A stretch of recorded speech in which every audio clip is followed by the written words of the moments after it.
ladies and gentlemen. Today is the 25th of March, 2021. I decided to record this because it's just better. I can't seem to get a good connection for a live stream, and so I'm recording this and I'll put it up as a regular video, recorded video on YouTube. I decided to do this today, and I'm really rehashing a lot of previous information that I brought up, so I don't really know how efficacious this is or how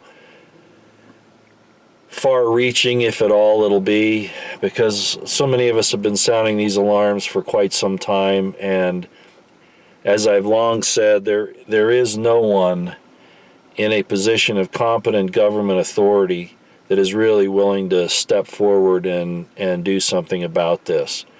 There are a few sheriffs here and there, a few mayors, maybe, that kind of thing, but not really any state governors. I mean, as well as Noem was doing in South Dakota, she's now kind of fallen back. Her Republican Senate rejected a state law, a bill that would have become a law that would have negated federal firearms regulations and laws in the state of South Dakota, and rightly so that we need laws like that, and they refused to see it. Well, Noem had influence there, and you can't tell me she didn't.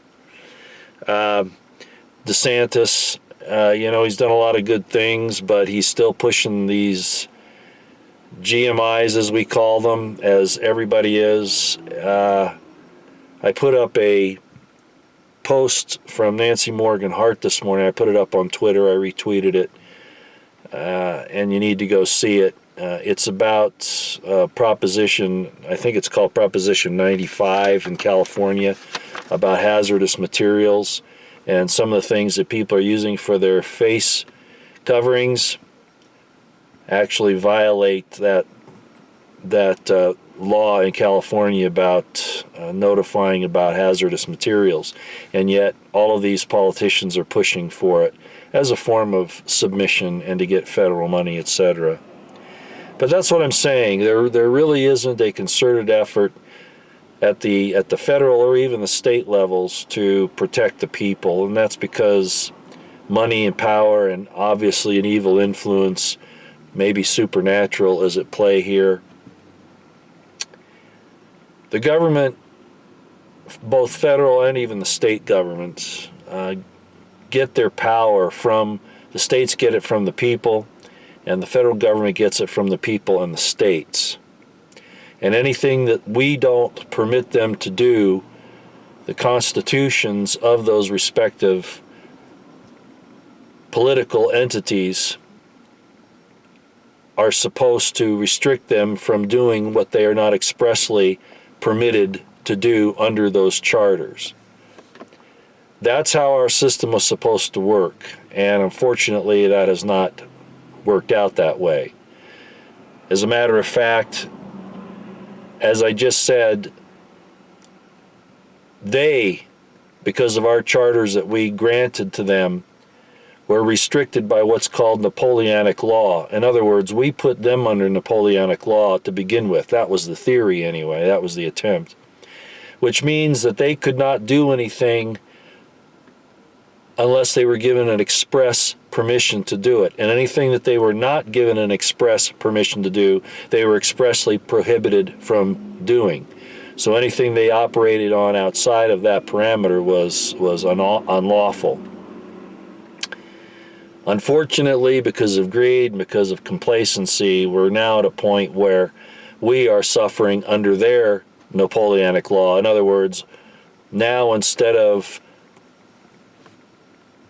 the supreme laws of the land protecting us from the government, in other words, that the government cannot take away or attempt to take away a right, because it's not theirs to take away. It's not their right to take it away. They're duty bound to protect it, and if they fail to protect it, then they are in violation.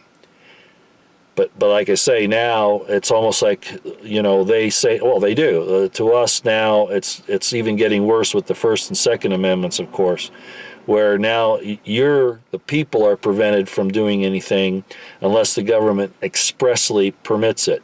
That's Napoleonic law.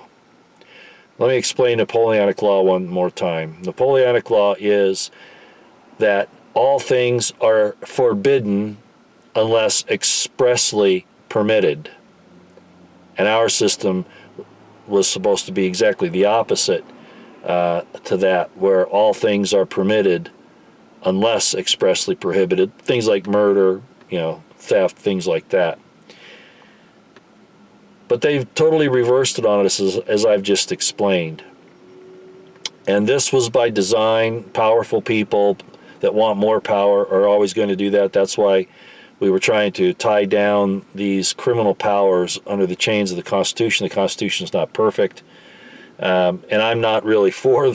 There's some problems with the Constitution, obviously, which I won't get into here. I wouldn't care even if the basic administrations of government changed, but those Bill of Rights of the people are necessarily inviolate, and whatever form of government there is, those Bill of Rights should remain inviolate, just like I said. But these governments have abrogated that. And I listened to David Knight this morning. I'm not going to quote him exactly, but he pointed out that, Hillary Rodham Clinton, etc., were calling many of us deplorables. And that was bad enough, but if you look at the situation and you look at what Trump called us, many of us under his definitions are non-essential. That's a Marxist term, by the way. Deplorables is not a Marxist term. Non-essential person, that is a Marxist term, and he went there, and I don't want to hear any excuses about he was made to do it because he didn't have any power. Well, then there's no use in voting for him again, is there? Or lauding his presidency. But kind of paraphrasing a quote from David Knight this morning, he basically said this: in our form of government that we are supposed to have, government is the one that cannot act without our express permission, not the other way around. And I just explained that tragedy that we're under right now and what's happening. I could tell you, I think most of you know where all this came from. We were infiltrated with these kinds of thoughts even before the Constitution. I'm talking about this type of tyranny, even before the Constitution was formed. If you know about the Frankfurt School, and if you know about Marxism, communism, totalitarianism in general, you know that it was inevitable without our diligence and vigilance and willing to act that they would take us down this road. And now, with the power that they have, they want all the force. They want the state to retain the only means of force, and that's not good. The Second Amendment wasn't about hunting rights, and I responded to an NRA tweet the other day where they were saying how they have worked so hard to maintain the Second Amendment, et cetera, and I reminded them that back in '72, the only reason that they ever gave for firearms possession rights, quote unquote, was hunting rights. And I wrote them even back then. I was either in high school or just out of high school, and I told them that that's not what the Second Amendment was about, and it was wrong for them to push it only for hunting rights, because that opens up negating it for every other circumstance. The NRA has not been beneficial to us. It seems to me that they were more concerned about getting their lobbying money than anything else. So I'm very disappointed in the NRA, but I'm not surprised. As I said on my YouTube channel here, my motto for this channel is the intelligence community is our most dangerous domestic enemy, and I'm not going to rehash all the things that they've been involved with and where they've taken us and where they want to take us now. They want to use the CIA, for instance, for domestic operations legally. They've always done it illegally, and nobody held accountable. There was an attempt by the Frank Church Commission back in the 70s, but even that didn't go far enough, obviously. But they're the ones running the show. They and the military-industrial complex, particularly the Pentagon, of course. All of these politicians are just front people. They're salesmen. They're puppets. And our true enemies we refuse to identify because we think it's unpatriotic to call military people into question. Well, that's where we should be called that, and the intelligence people. The IC and the federal government have allowed, even protected, leftists, Marxists, communists, totalitarians, threats to the peace, tranquility, and the rights of the American people. They've done it with overt and covert operations. And nobody can convince me that it wasn't to take down the US government the way it was supposed to be so that they could be the ones in power. They have taken down the American people along with it. A legal point, I might add. But before I go there, let me bring up Dianne Feinstein, who was found to have a Chinese spy, at least one, working under her. That was exposed. We have the situation with Swalwell, who we like to call Swallowswell, who was compromised by a Chinese honeypot. Nothing done about that. Matter of fact, he was put in charge of an investigation by Nancy Pelosi. There's the sale of ballistic missile technology to the Chinese by the Clintons. Nothing done about that. And of course now we've seen Biden and President Biden, well, I don't want to call him president, I'm sorry, Joe Biden. Even Harris calls him Joe, not Mr. President, but Joe. I've heard her say that several times. We're a laughing stock, and this was all by design.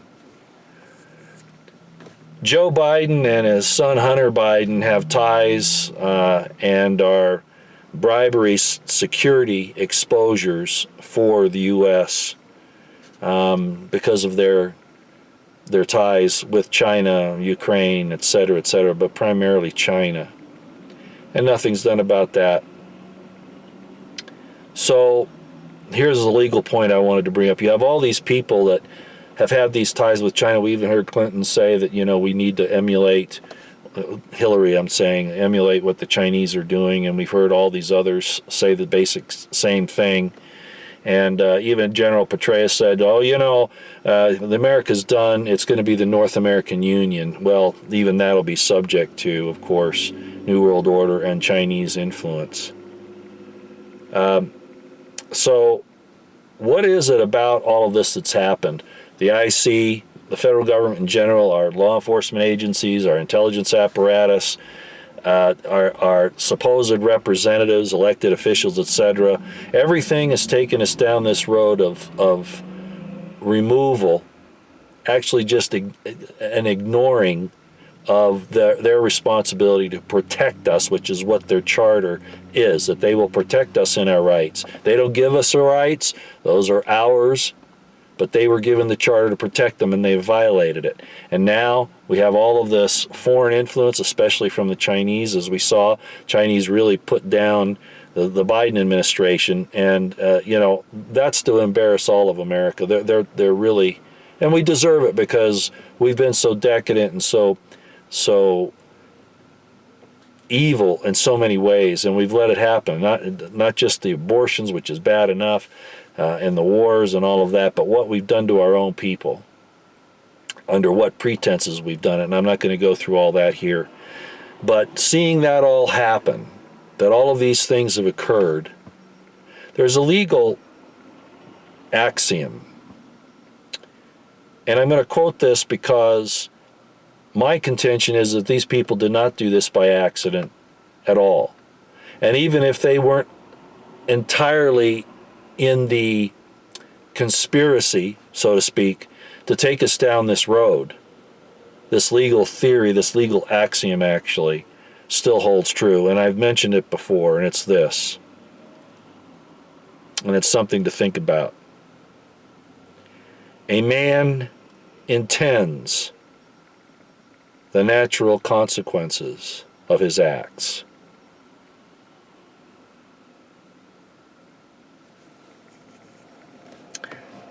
A man, or a woman for that matter, intends the natural consequences of his acts. So if the natural consequences of their acts were we would lose our rights, well, we don't lose our rights. They wouldn't protect our rights. We have to end up protecting our rights. But they're chartered to protect our rights.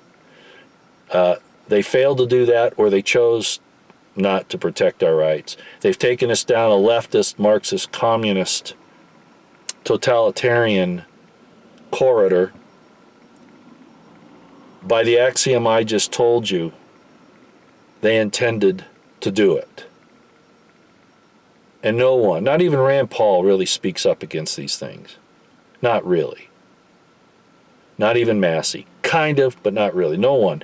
And certainly no state governors have really gone that far. Some sheriffs have, but not enough of them. So we're very outnumbered. If you oppose the government even in arguing against what they're doing to you, if you're just a mere oral dissenter, you are considered now, and they're trying to push this under these domestic extremism and domestic violent extremist pushes at this point, which proves that the CIA and the FBI are not behind protecting your rights. They're involved in something entirely different and very destructive. If you oppose the government for its lawless behavior, its criminal violations of its charter that we the people and the states gave it to operate, and that we were the ones that limited their authority, that they can't limit ours. If you bring that up, then the criminals in government, of course, like any totalitarian state that wants to seize and maintain supreme power, those criminals in government identify you as the criminal and the terrorist. Remember, and David Knight actually quoted it again this morning, and I've quoted it often throughout the years since it happened, when George W. Bush said, "You're either with the terrorists, you're either with us, or you're with the terrorists." And I've told you before that there are scores of definitions of terrorists, of what a terrorist is. There's not just one. There's an overall kind of definition, but then they have literally scores of things that they can call you a terrorist for that is really in no way, shape, or form a terrorist activity. One being, as I've told you, and I've mentioned it since the early 90s when I've been interviewed in different situations. I went through the Army counterterrorism course. I was one of the first officers to go through, and I was absolutely shocked to see what the government considers to be terrorism or a terrorist activity. And I've often talked about one of those. At that time, it was dozens of definitions like this. Now, like I say, it's scores. And it was this, and I've said it before. If you own a firearm, if you have what could be considered 2 weeks' supply of food, and if you do not get a W-2 form, in other words, you're self-employed, you don't work for a corporation that gives you a W-2, say you're a farmer or an entrepreneur, something like that, by government definition, you are a terrorist, and they can just call you a terrorist and come and invade your home, and they'll just say you're involved in terrorist activity. Don't define what that is, and they can take you away. And that's where we are. That's what they're doing. Because when you stand up against the government doing lawless activities, they have to consider you an enemy, and they will use their evil system to call you the criminal and the terrorist. And the American people don't seem willing to stand up for each other to stop this. The gun situation is very serious right now, as most of you know. I don't know how far they'll take it. They like to make it look like they're going to do a whole lot, and then they back off a little bit, because then you're willing, so that they don't go the whole way. You're willing to give up a little bit. We can't do that anymore.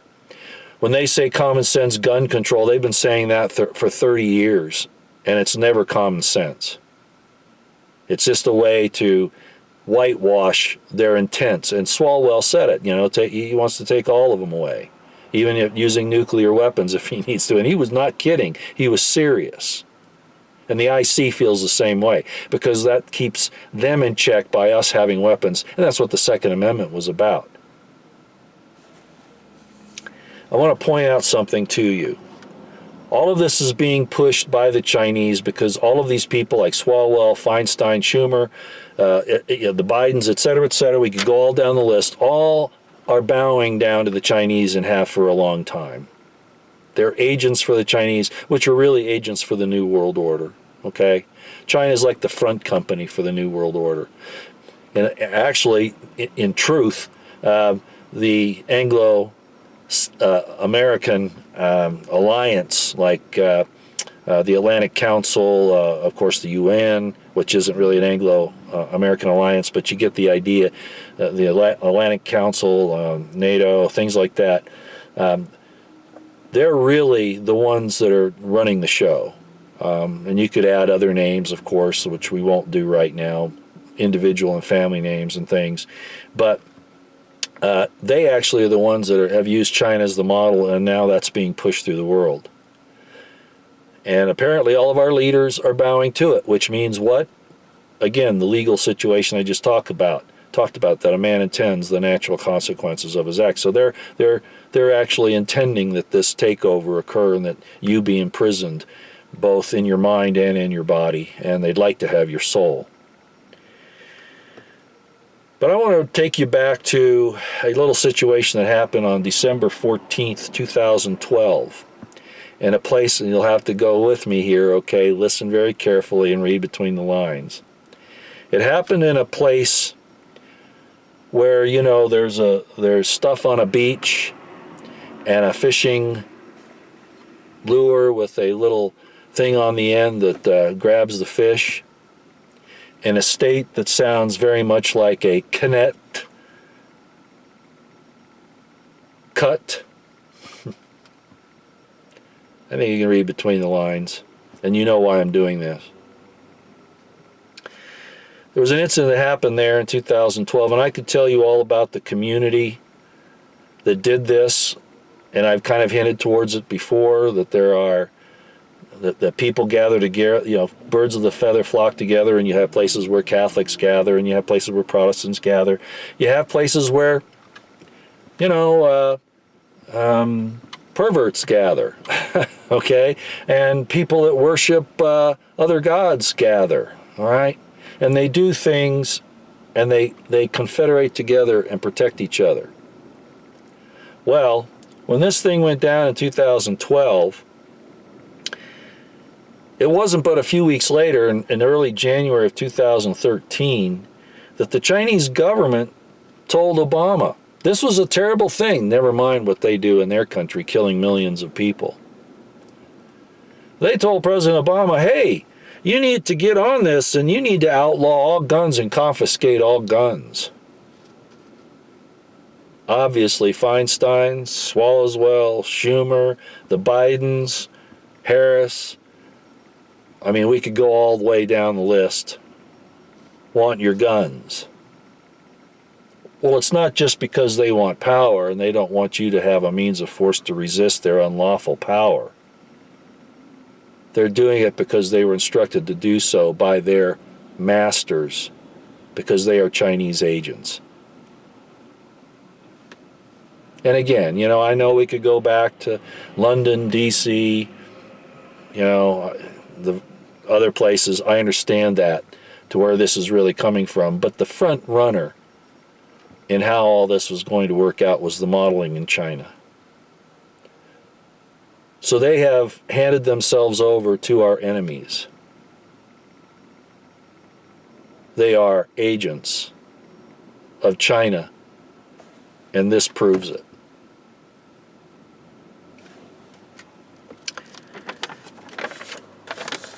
I did have to use some notes here. Didn't sleep too well last night or the night before, various reasons. I see what's happening and I know where it's going. I talk to people that are people of faith, and understanding of Scripture and just spiritual things in general. Not all of them are so-called Christians. Some are better than many of the Christians I know, and they don't profess to be Christians. But they all feel it. They all know where it is, and they have in their heart and their mind that they want to stand up against this, but they don't know where, because the IC, like the FBI, I told you about the Green Beret that was approached the other day, I guess it was 2 months ago, to infiltrate I call them poor boys. Sorry about that. Yeah, Proud Boys and Oath Keepers, etc. Well, they've done that for a long time, and I've seen it happen. They approached me, and I told you about that. I mean, as far as trying to get me to be like a Randy Weaver or, one of those kinds of people. And I recognized it when it happened twice, maybe more, but at least twice. So it really is dangerous to get into groups, and that's why they do that, is so that people will think twice, or if they do get in there, they can lead them as patsies into a trap. And there's nobody that will protect you in that situation. A few attorneys maybe, somebody like Robert Barnes maybe, but they can't do it for everybody. So there's a danger in standing up as a group of people in this, and that's why I've said gather like-minded people around you, your friends and family, people that you know and you've known for a long time. However, as I have recently discovered, you're even in danger there. I won't go into any details, but there is a person that I've known for, let's see, probably close to 25 to 30 years, something like that, that I thought was a friend. And there have been little rough spots here and there that I wondered about. But they were trying to act as if they were trying to help me and offer me some things. And fortunately, I didn't take the bait. And I am convinced that they have been compromised in some way to try to influence me into a plan of action or activity that would have opened me up to some very serious problems, even though my intent was never what they will make it out to be. So even friends you can't trust. You don't know what or how they can be compromised, with what or how they can be compromised, and what they're willing to do for their own survival. So really, I still say that's necessary. We have to bring friends and families together who are like-minded, but that's no guarantee that you will not be hurt. But that and the help from God, who seems throughout history to be somewhat reticent to get involved himself under most circumstances. There have been exceptions to that, but by and large he seems pretty reticent to do that, except on a very individual level. And like I say, there are exceptions, but you're going to have to be wise as serpents and harmless as doves and understand what that means. It doesn't mean pacified. It doesn't mean that you're pacified. It doesn't mean that you don't defend yourselves. It just means that you have to know the time and the place. We are in the throes of destruction right now. The United States and Obama, this has happened through our history, but Obama was the first sign that and I won't say why, was the first sign that the United States was, and there have been other things, okay, I realize that, but this one was hard to miss if people were paying attention at all.